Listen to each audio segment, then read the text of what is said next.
As you can tell by the title of this video, the road has finally led me to the Sony A7IV. Now this is a very featured packed camera, and I wanted to go over a little bit about my thoughts and first impressions while using this camera for YouTube and everyday life, shooting pictures, short videos with my family, and I hope that it will help you in terms of if you're looking to purchase a Sony A7IV for yourself. So stick around.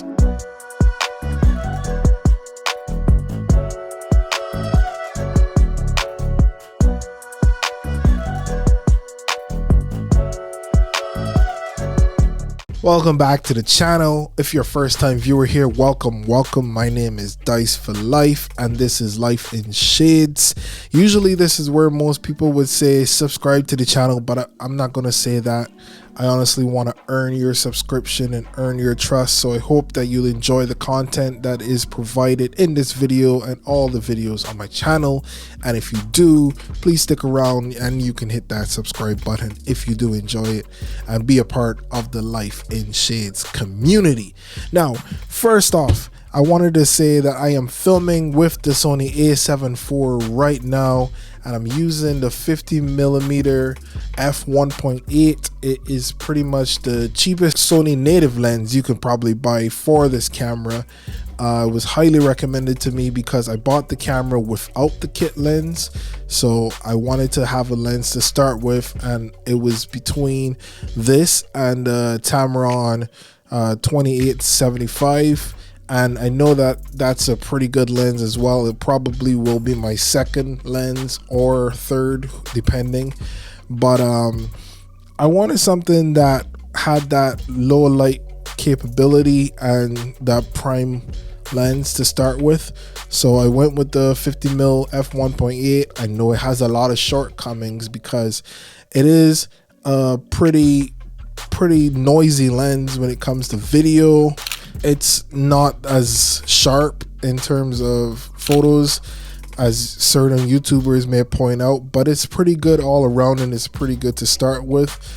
I've been learning it as much as I possibly can, and so far it has been pretty nice. It has its downfalls and limitations, but it's pretty good, and I'm just using it for my talking head videos right now, but I'm also recording my audio through the Rodecaster Pro behind me, so I'm not using an onboard microphone or a shotgun mic that's mounted on top of the camera because I don't want to have the autofocus noise being picked up throughout the video. Real quick, Future Dice for Life here, and I'm currently editing the video that you're watching right now. I just stopped because I wanted to say I just received a product that I ordered from Earth. It's a circular ND filter. I ordered it because I have some shoots coming up, and I know that I'm going to be shooting probably from morning straight through to the evening, and I know that when it gets high noon I probably have to worry about the sun, so this is going to help with that. As I said in this video, this is my first mirrorless camera, so I will be trying this out for the first time. I've heard good reviews. If you like to see more about it, if you like me to do a review on this product in the future, I have no problem with it. Just let me know in the comments and I will get that review video done for you. Like I said, Earth didn't sponsor this video, but I just ordered it and I also received it from Amazon, so be testing it out soon. Now there's a few other things I wanted to talk about. So I've seen a couple of reviews on this camera, and some of them have been pretty much bashing certain things that the camera has, but I really think that it's because they haven't did a proper deep dive into the settings of this camera to really change it and adjust it the way how you would like to work with it. Like, I saw a review a while back, I can't remember the YouTuber's name, but he was pretty much saying like he's accustomed to taking photos and having the review of the photo popping up on the screen like for like 2 seconds after he takes a shot, and this camera doesn't do that. And it doesn't do that by default. You have to go into the settings and adjust that setting, and you can probably put it from 2 seconds all the way up to 10 seconds to review a shot after you take it. And then there's the people who have complained about overheating, and I have seen the overheating warning on this camera once, and that was when I first got it, and I had the screen still in the positioned behind the camera, it wasn't open, and the overheating setting was still on standard.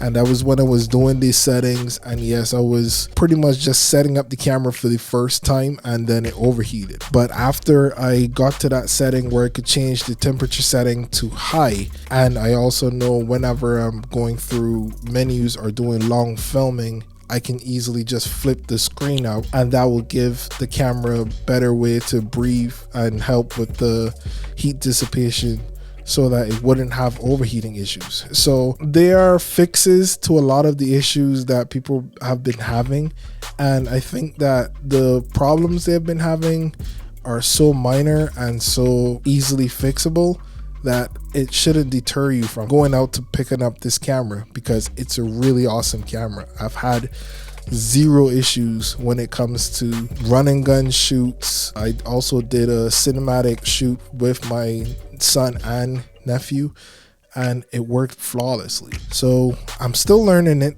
I haven't perfected it yet. Actually, this is my first mirrorless camera, so I would say that for my first camera, I really think it's a really good option to pick up once you have the budget for it. It is a pretty expensive camera, by the way, but at least it pretty much future-proofs yourself, because it has such great footage that comes out of it with the 7K oversampled, and the 33 megapixel photos is beautiful. I have some 33 megapixel photos I took, and I'm actually planning on getting some of them printed. There are also some I have on a PicFair website, so if you wanted to ever purchase some of the prints, you can click on that link. I'll have it linked down below. The screen quality of this camera isn't the very best, but luckily for me, this is my very first mirrorless camera, so I don't really have too much experience looking at another screen from behind the camera. This is my first experience with it, and having it being a touch screen as well, what more could I ask for? I'm really happy with it.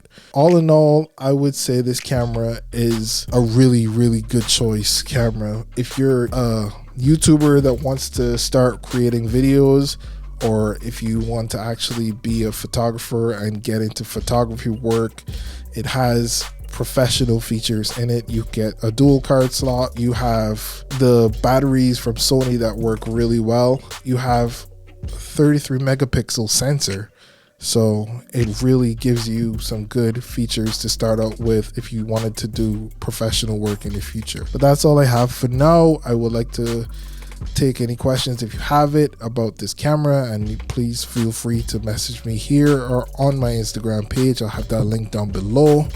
And if you enjoy the content, please hit subscribe to the channel. It really helps out, and I'll see you in the next video. Thank you.